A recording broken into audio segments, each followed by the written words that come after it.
need a tribe of people around you to support you. And because of technology, it's a gift and it's a curse because you can be really isolated. How do you make friends in your 30s could be an entire workshop I could do right now off the top of my head because it is hard. Like once you graduate, how do you make friends? You know? Yeah, it's when I was teaching I did a career boot camp last fall, and one of the key things that I taught them about or wanted to discuss with them and engage them on was this idea of why in life do we do things as groups always? We go to school as a group, we work in professional groups, we have friends that are groups, our family is a group structure. And the second you go to launch your career, you're expected to do it by yourself and be completely alone. And it's very, very unhealthy and counterproductive. So that tribe piece it's an absolutely vital term for career launching, along with everything else. And Um, it doesn't work. It doesn't work well. 80% of jobs are gotten through connections and yeah, networking. yeah, Like 20%, only 20%. And that's a statistic that a lot of people know. Okay, 80 through networking and hidden job market and 20% through like job ads or whatever. But here's the kicker. There's also a reverse stat that goes with that. 20% of job seekers focus on the 80% of hidden job market. I can network, I can know people. 80% of most job seekers only focus on the 20% that's posted.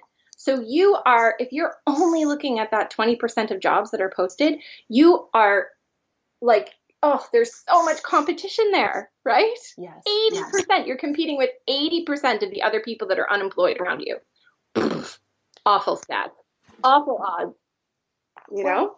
and that's part of the sort of the both and, it's you can flip those statistics around to serve you and to open you up and to make you understand that there is a better way, despite the fact that the system is broken. There's a whole bunch of different ways in which it's starting to be mended, or it's branching out in a different way, and it's actually becoming something else. It's morphine in a sense. It's not going to be the same thing. With every passing day, it's starting to shift, and it's pretty exciting, I think, to be a part of that.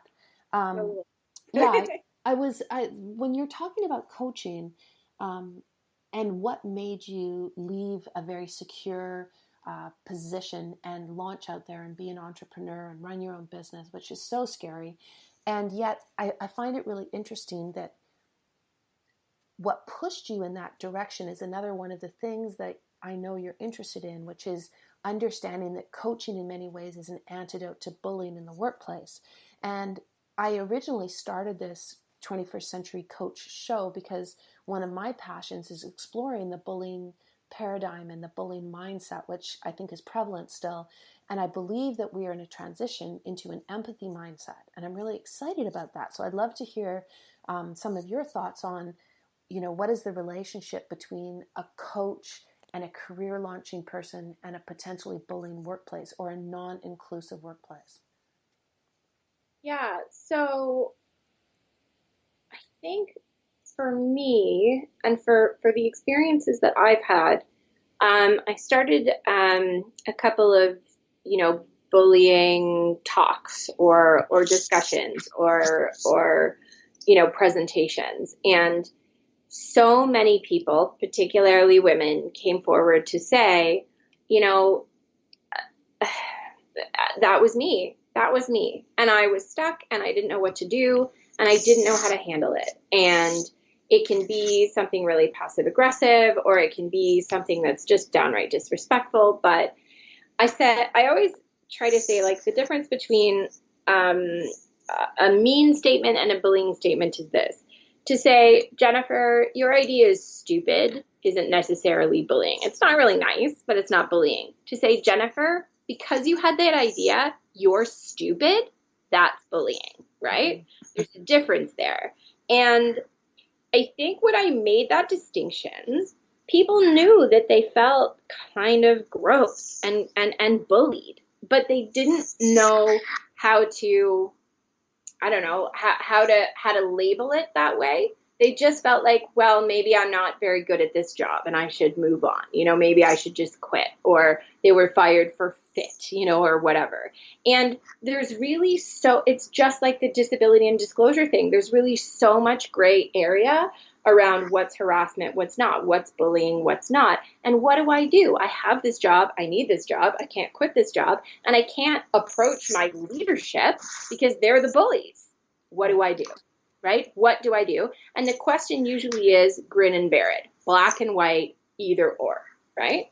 So what are the ways around that? And it goes to emotional intelligence and being able to communicate, right? Those are the tools that we can use to address bullying in the workplace, right? On both sides. Well, I guess really what you've said that I think is very important is it goes back to storytelling. Because Yeah. if we become highly adept storytellers and we are able to activate the empathy of another person, even a bully, and say to them, when you talk to me like this, it does this, that, and the other thing to me. And here's a story you need to know about me. And, whether it's the story about why I can't go and close the door at 6 o'clock and you've said I am a coward. Well, no, you need to know these stories.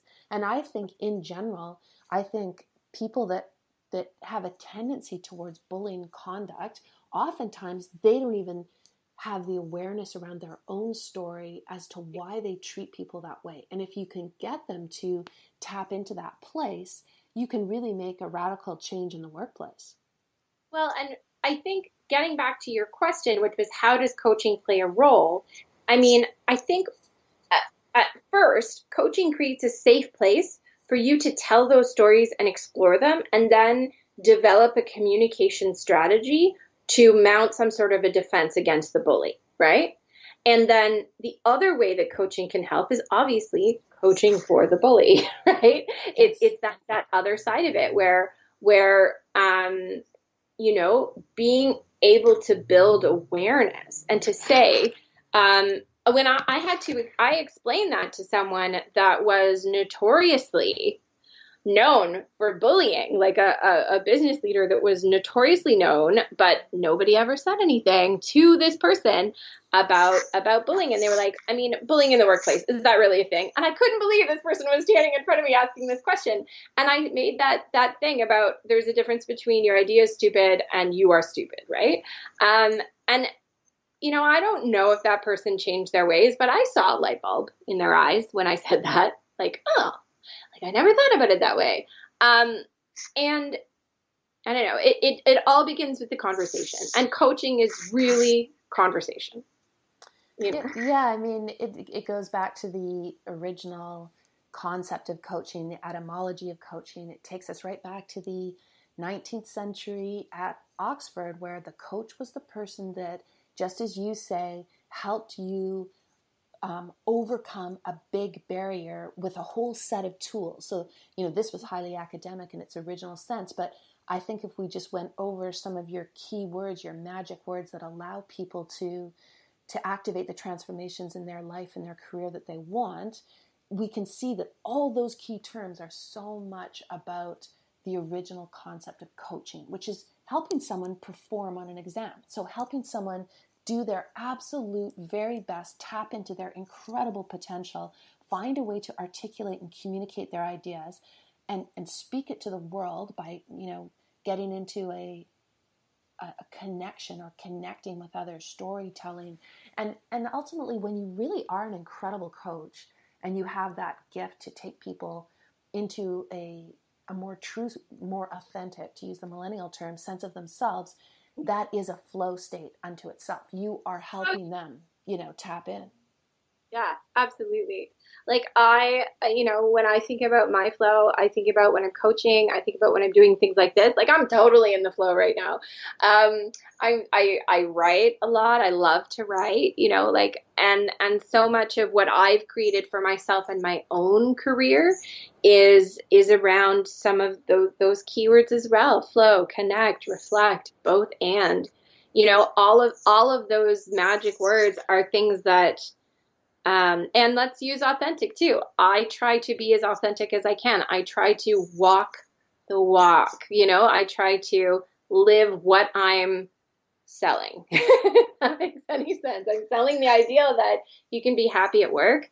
I should try to be happy at work, right? Well, I think that certainly comes across in everything that you say and do. That's for sure. We're running out of time, sadly, and I have one final question for you. Yeah. And I just know from looking at your Instagram that you've been having a really hard time starting your blog. And I was wondering if you could just tell us a little bit about that. Yeah. So, I mean, I think everything in its own time. There are lots of people that have constantly encouraged me to write. And I've loved writing since I was a child. It's one of the reasons why I was excited to start a business, was like, I could start a blog.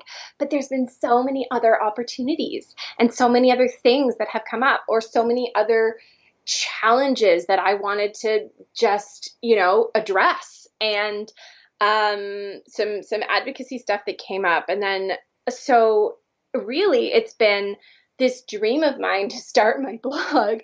And I could be blogging about all the things I'm doing as well, but I just haven't. And part of it is because I just simply have not put the structure in place. I'm giving away a little bit I'm doing a workshop on it next weekend, but one of the things is really simply like, put your base down. Whatever you need to be able to do the thing that you're really itching to do, take the weekend, take 3 evenings in a week, take whatever it takes to actually lay the foundation. For me, it's actually putting up the foundation of the blog, deciding what the categories are going to be, and adding it to my, to my website. It seems so simple, but without that, I've got all of these blog articles either in my head or in my journal or on my laptop, and they're just floating there, and they're not serving anybody. And they're also making me feel like I'm not walking the walk, right? And I think that the second thing too is that there are lots of ways to do everything. So for me, I got really bogged down in content is key, distribution is key, this is key, that's key about starting a blog. Really, I think I just need to start it. You know what I mean? Yeah. And you can listen to all the advice in the world, but you actually have to take the steps to start, right? There's a listening piece, there's a learning piece, and then you move into action. And if you don't, you're just going to do a workshop called How Not to Start a Blog for a whole year, just like me. Well, my personal sense is you struggle with that aspect of your business because actually a blog is really about you, and you are obviously so much about other people. Like, you are so dedicated to your clients and to the greater picture and to all the different facets of the workplace. I can imagine it's a bit of a strain for someone like you to have to pull away from all of that compassionate, empathic advocacy, like energy for others, and actually just center in for a moment. And maybe that's why it's important to do it. But yeah. I unfortunately have to sign off. We have been blessed to have Ali Breen with us today. She's an incredible millennials career coach, and she is about to take the world by storm as she takes her business from the incredible province of Nova Scotia, which is certainly a place where people can light up careers in their lives, but also to be able to, harness the technology to take it global, take it across Canada, where Ali and I are both involved in Canada Career Month. We've been working with a team all across the country to launch November and get people excited about thinking about what's going to be next in the world of careers and work and the labor force and technology and innovation. It's a very exciting time to be a worker and a professional and someone who's able to participate in such a fascinating era. So thank you so much, Ali Breen, for being with us. We learned a lot. I look forward to having you back on the show so that we can learn more from you. Sure. This was amazing. Thank you so much. Yeah, well, we'll kick off our November Career Month with your interview, and I'm excited for everyone to learn from you. Thanks again. Okay, thank you. I've had bad habits, but I dropped them. I've had opponents, but I knocked them